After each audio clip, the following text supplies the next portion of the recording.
오늘은 이 집을 한번 그려보겠습니다. 어떤 분들은 너무 단순하다고 생각할 수도 있고요. 또 어떤 분들은 뒤에 있는 나무와 풀숲 때문에 좀 어렵게 느껴질 수도 있을 것 같습니다. 그런데 오늘 영상의 목적은 아주 단순합니다. 복잡한 투시 이론이나 어려운 그림 공부 없이도 집을 쉽고 빠르게 그릴 수 있다는 걸 보여드리는 겁니다. 그리고 오늘은 일부러 선을 깔끔하게 긋지 않을 겁니다. 선이 조금 흔들려도 괜찮고 완벽하게 그리지 못해도 괜찮습니다. 선이 아직 완벽하지 않아도 충분히 좋은 그림을 그릴 수 있다는 걸 보여드리려고 합니다. 오늘은 다양한 펜의 두께를 이용해서 패층을 좀 더 깊이감 있게 넣는 방법, 그리고 레퍼런스를 내 그림에 맞게 활용하는 방법까지 함께 알려드리겠습니다. 그리고 영상 후반부에는 그림의 깊이감과 완성도를 한 단계 끌어올리는 팁들도 함께 다뤄보겠습니다. 끝까지 같이 그려보면서 그림이 어떻게 달라지는지 직접 느껴보세요. 먼저 집의 전체적인 가로와 세로 비율을 확인하면서 큰 형태부터 단순하게 잡아줍니다. 이 집은 가로가 세로보다 조금 더 긴 비율을 가지고 있습니다. 보시는 것처럼 먼저 가로 비율을 크게 나누고 그 다음 큰 영역들을 하나씩 체크해 줍니다. 예를 들어서 창문의 위치, 현관 입구의 구조, 그리고 삼각형 지붕처럼 눈에 먼저 들어오는 큰 덩어리부터 잡아주는 것입니다. 모서리 지점을 점으로 먼저 표시한 뒤에 연결해주면 훨씬 쉽게 그릴 수 있습니다. 이렇게만 해도 벌써 집의 큰 구조는 거의 완성이 되었는데요. 이제 앞쪽 화단과 잔디 영역을 표시하고 뒤쪽 배경까지 가볍게 잡아주면 그림의 전체 구성은 거의 끝났다고 보시면 됩니다. 여기서 하나 말씀드리고 싶은 것이 있습니다. 레퍼런스를 보시면 뒤쪽 나무의 높이가 상당히 높습니다. 그런데 저는 그 높이를 절반 정도로 줄였습니다. 그 이유에 대해서는 뒷 영상에서 좀 더 깊고 자세하게 설명드리겠습니다. 펜 드로잉을 시작하기 전에 연필선은 지우개로 한번 살짝 지워주세요. 내가 알아볼 수 있을 정도만 남겨두면 충분합니다. 이렇게 하면 펜선이 훨씬 깔끔하게 살아나고 자연스럽게 펜선 자체에 더 집중할 수 있게 됩니다. 그런데 여기서 잠깐 말씀드릴 게 있습니다. 사실 이 영상은 2번 만들었습니다. 한 번은 마커를 이용해서 그림도 다 그리고 편집까지 모두 끝냈는데 큰 화면으로 다시 확인해 보니까 영상의 많은 부분에서 화면 흔들림이 너무 심하더라고요. 시간도 너무 많이 들었고 돈도 많이 들어가서 그냥 올릴까도 정말 많이 고민했습니다. 그런데 아무래도 이건 아니다 싶었습니다. 초보자용 영상인데 마커를 사용한 것도 조금 부담스러우실 것 같았고 무엇보다도 흔들리는 영상을 보시는 게 너무 불편하실 것 같았습니다. 그래서 결국 처음부터 다시 펜으로만 전부 그리고 촬영과 편집도 모두 다시 했습니다. 솔직히 몸살까지 날 정도로 쉽지는 않았습니다. 그런데 저는 초보용 그림이라고 해서 꼭 초보처럼만 그려져야 한다고는 생각하지 않습니다. 초보자도 충분히 멋있고 분위기 있는 그림을 그릴 수 있다는 걸 꼭 보여드리고 싶었습니다. 그래서 조금 욕심을 내봤습니다. 이 이야기를 드린 이유는 단순히 힘들었다는 말씀을 드리고 싶어서가 아닙니다. 여러분께 보여드리는 영상 하나하나에 정말 많은 고민과 진심을 담고 있다는 걸 한 번쯤은 말씀드리고 싶었습니다. 그리고 이런 방향을 응원해주고 싶으시다면 구독과 좋아요로 함께 해주시면 정말 큰 힘이 될 것 같습니다. 자, 이제 펜 드로잉 시작해 보겠습니다. 외곽 라인을 위주로 긴 선들을 먼저 그려주는데요. 지금 보시면 선이 완벽하게 곧지가 않습니다. 일부러 조금 휘고 약간 구불구불하게 그려주고 있습니다. 영상 앞에서도 말씀드렸듯이 완벽한 선이 아니어도 충분히 좋은 그림을 완성할 수 있다는 걸 보여드리기 위해서입니다. 먼저 건물의 큰 실루엣부터 시원하게 잡아주시고요. 그 다음에는 창문처럼 중간 크기의 구조를 넣어주고 마지막으로 작은 디테일을 추가할 겁니다. 항상 큰 거에서부터 작은 것으로 그린다는 순서를 꼭 기억해 주세요. 초보분들이 가장 많이 하는 실수는 처음부터 창문이나 장식 같은 디테일에 집중하는 것입니다. 그렇게 되면 전체적인 균형을 보기가 어려워지고 그림이 점점 산만해질 가능성이 있습니다. 그러니까 작은 부분에 얽매이지 말고 큰 형태부터 그려나가는 게 좋습니다. 이제 큰 구조가 어느 정도 완성되었다면 1층 앞쪽 화단에 식물과 나무를 먼저 그려보겠습니다. 식물은 짧고 다양한 지그재그 선으로 자유롭게 표현해주세요. 이렇게 변화가 많은 짧은 선들이 건물에서 사용한 길고 단순한 선들과 대비를 이루면서 그림이 훨씬 풍성하고 재미있어집니다.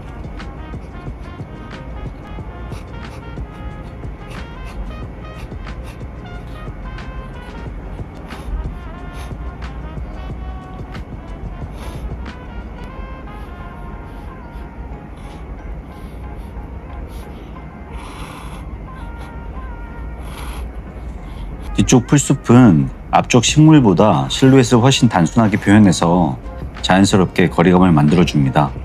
그리고 마당 앞 잔디와 보도블럭까지 그려주면 이제 그림의 전체적인 구조는 거의 완성된 상태입니다. 사실 이 단계에서는 1점 투시를 알고 있으면 바닥 디테일이나 옆 구조물들도 훨씬 쉽고 정확하게 그릴 수가 있습니다. 방법도 생각보다 어렵지 않습니다. 바닥을 자세히 보시면 한쪽으로 모여드는 선들이 있고 건물의 모서리들도 같은 방향으로 향하고 있는 것을 볼 수 있습니다.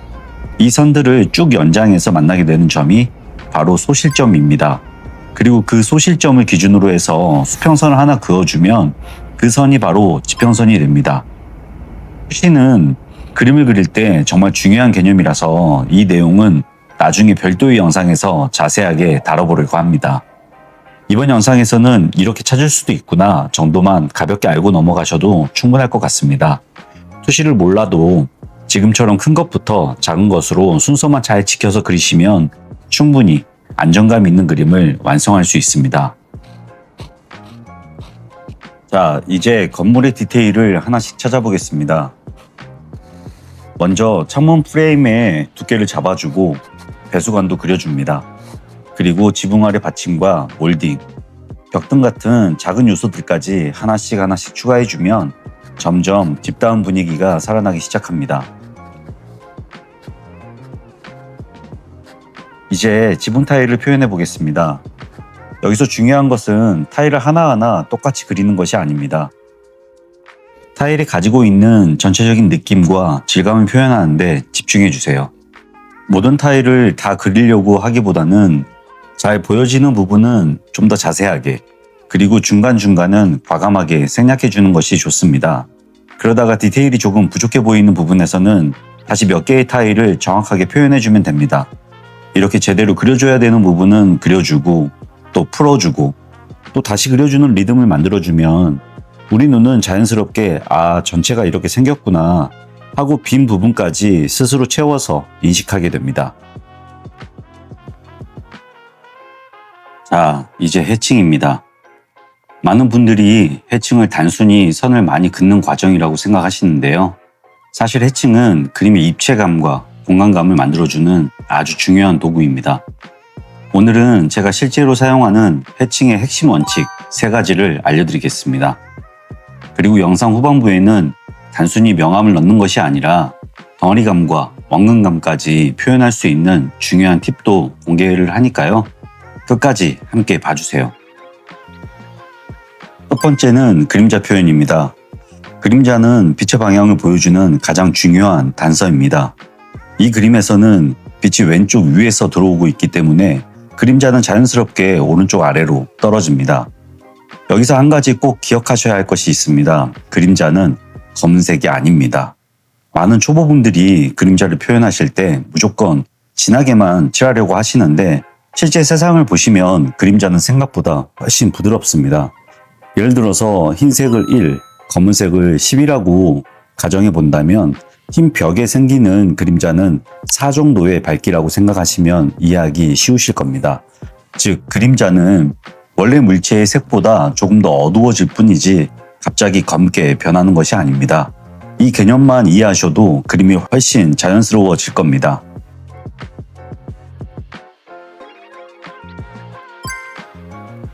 두 번째는 고유 명도입니다. 많은 분들이 명암과 고유 명도를 같은 개념으로 생각하시는데 사실은 조금 다릅니다. 그림자는 빛 때문에 생기는 것이고 고유 명도는 물체가 원래 가지고 있는 밝기입니다. 이 집을 한번 보겠습니다. 지붕은 원래 어두운 재질입니다. 출입문도 어둡습니다. 창틀도 어둡고요. 반대로 벽은 밝은 재질입니다. 앞쪽 식물은 중간 정도의 명도를 가지고 있고 뒤쪽 수풀도 또 비슷한 명도를 가지고 있습니다. 이 차이를 해칭으로 구분해 주는 것이 바로 고유 명도를 표현하는 것입니다. 쉽게 말하면 사람마다 피부색과 머리색이 다 다른 것처럼 건물과 나무도 모두 저마다의 밝기를 가지고 있는 것입니다.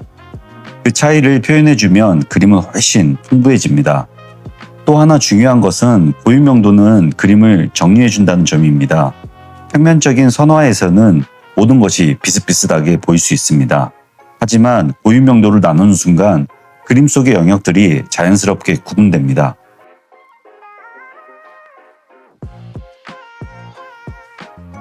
자, 이제 제가 왜 레퍼런스를 그대로 따라 그리지 않고 뒤쪽 배경을 의도적으로 절반 정도 작게 표현했는지 설명드리겠습니다. 이유는 아주 간단합니다. 배경이 우리가 보여주고 싶은 주인공보다 더 눈에 띄게 되면 정작 집은 덜 부각되고 그림도 훨씬 답답하게 보이기 때문입니다. 그래서 저는 과감하게 배경을 줄여서 시선이 자연스럽게 집으로 향하도록 정리했습니다. 여기서 중요한 것은 레퍼런스를 보는 방식입니다. 레퍼런스는 내 그림을 더 쉽고 편하게 그리기 위한 재료일 뿐입니다. 자료를 마치 정답지처럼 생각해서 무조건 똑같이 그리려고 하기보다는 필요한 부분만 선택하고 또 수정하면서 내 그림에 맞게 활용하는 것이 훨씬 중요합니다. 세 번째는 밸류 그룹핑입니다. 아마 이 세 가지 중에서 가장 어려운 개념일 수도 있습니다. 하지만 저는 개인적으로 가장 중요한 개념이라고 생각합니다. 먼저 하나의 큰 영역을 같은 톤의 해칭으로 묶어줍니다. 그리고 그 안에서 더 어두운 부분만 다시 한 단계 더 진하게 표현합니다. 그러면 하나의 큰 덩어리 안에서도 자연스럽게 계층이 생기게 됩니다. 카페 영상 마지막에서도 이 개념을 잠깐 말씀드렸었는데요. 제가 나중에 꼭 다시 설명드리겠다고 했던 이유도 바로 이것 때문입니다. 정말 중요한 개념입니다. 이 스킬이 얼마나 효과적인지는 제가 수정한 밸류 그룹핑과 원본 레퍼런스 사진을 비교하시면 바로 그 차이를 느끼실 수 있습니다. 레퍼런스 사진을 보면 앞쪽 식물과 뒤쪽 풀숲이 거의 같은 톤으로 되어 있습니다. 색도 비슷하고 명암도 비슷하고 표현 방식도 거의 같습니다. 실제의 사진인데도 생각보다 공간감이 크지 않은 이유가 여기에 있습니다.